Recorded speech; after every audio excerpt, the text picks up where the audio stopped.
কয়েকটি শর্ত সাপেক্ষে ৭০ অনুচ্ছেদ সংশোধনের কথা বলেছে বিএনপি। তার একটি হচ্ছে যে আস্থা ভোট, রাষ্ট্রীয় নিরাপত্তার ইস্যু, সংবিধান সংশোধন এবং অর্থ বিল। এইগুলো বাদে বাকি ইস্যুতে দ্বিমত পোষণ করতে পারবেন দলীয় সংসদরা।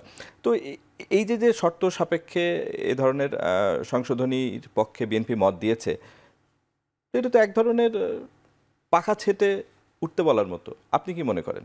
দেখেন, এখানে একটা কথা বলি আমি, ৭০ অনুচ্ছেদ যে কারণে হয়েছে, আগে তো কিছুই ছিল না, কোনো শর্তই ছিল না, এটার বিরুদ্ধে কোনো কথাই বলা যেত না। তো আপনার মাত্র ৩-৪টা শর্ত ছাড়া আর সব কিছুতেই যে সে নেগেটিভ ভোট দিতে পারবে, এটাই বা কম কিসে? একটা রাজনৈতিক দল পরিচালনা করার জন্য দলের তাহলে তো স্বতন্ত্র দাঁড়ালেই হয়ে যায়, তাহলে তো রাজনৈতিক দলের তো কিছু নিয়ম কানুন শর্ত তো থেকেই যায়। রাজনৈতিক দলে আপনার জয়েন করতে গেলে তার কিছু শর্ত সাপেক্ষ মানতেই হবে, তার একটা গঠনতন্ত্র আছে, ওটার বাইরে যাওয়া যাবে না। তাহলে এইখানে আপনার মনে করেন যে একটা সরকারের রাজনৈতিক দল যদি তার সাথেই বিট্রে করে, ইমপিচমেন্ট আনে এইভাবে, তাহলে তো আপনার আর কারণে অকারণে এটার সাফার করবে। আস্থা ভোটটা হাতে রেখে বাকিগুলো তো ছেড়ে দেওয়া যায়। বাকিগুলো এটা তো একটা প্রথমে দিয়েছে, আমি আবারও বলছি এটা তো আলোচনার একটা ব্যাপার, উভয় পক্ষদের আলোচনার একটা অবস্থান তো মানুষ জানলো যে বিএনপি এটা চায়। দেখেন, বিএনপি নিজেই তো আরো ২-২.৫ বছর আগে আপনার ৩১ দফা দিয়েছে, এটার মধ্যে কিন্তু এইটাও ছিল, ৭০ অনুচ্ছেদও ছিল, আপনার রাষ্ট্রপতির কথা, ক্ষমতার বন্টনের কথাও ছিল, ২-২বার প্রধানমন্ত্রীর কথাও ছিল। তা বিএনপিকে কেউ শিখিয়ে দেয় না, যখন করেছে তখন কিন্তু ফ্যাসিস্টের জামানা ছিল, তখন কিন্তু বিএনপি সাফার করতে করতে নিজে থেকেই কিন্তু সংস্কারটা নিয়ে এসেছে। সো দ্যাট বিএনপির আন্তরিকতা না থাকলে কিন্তু এটা করতো না, এবং বিএনপি ওইটা হাতে ধরেই কিন্তু ওইখান থেকে সরে আসে নাই, যেটা বলেছে সেটাকেই ধারা বিবরণীটা দিয়েছে। তারপরও কি একটু কনজারভেটিভ মনে হচ্ছে না? বিএনপি যখন ৩১ দফা দিয়েছিল, এখন তাহলে তো এর চেয়ে যদি কম কনজারভেটিভ হয় তাহলে তো দলটা আর থাকে না। আপনার দলের নাগরিকত্ব নিতে গেলে, আপনার সদস্যপদটা নিতে গেলে তো কিছু কনজারভেটিভ, সব মিলিয়ে কনজারভেটিভ, যেমন সব মিলে সব দেশেই, পৃথিবীর সব দেশে এটা থাকে।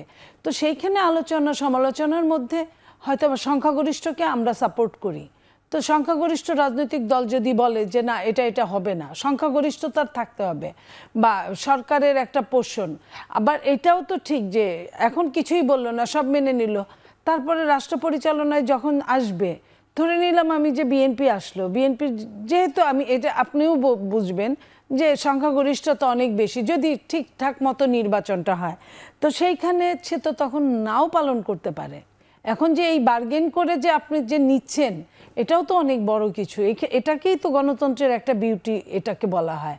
তো আমি মনে করি যে এটা বিএনপি যেটা করছে, বিএনপি ঠিক আছে, বিএনপির সাথে আপনারা চাইলে সরকার এবং সরকারের কমিটি, হ্যাঁ, তারা বিভিন্নভাবে এটা আদায় করে নেওয়াটা।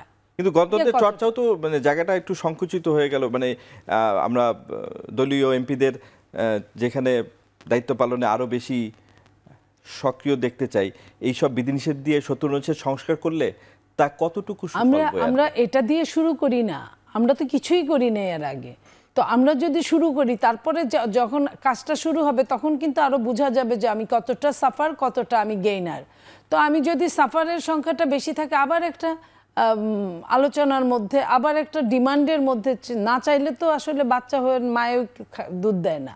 তো সেইখানে চাইতে হবে, জানতে হবে, বুঝতে হবে, বুঝে সাফার করার উপর ডিপেন্ড করবে যে আসলে আমি কতটা সাফার করছি আর কতটা আমার পাওয়া দরকার।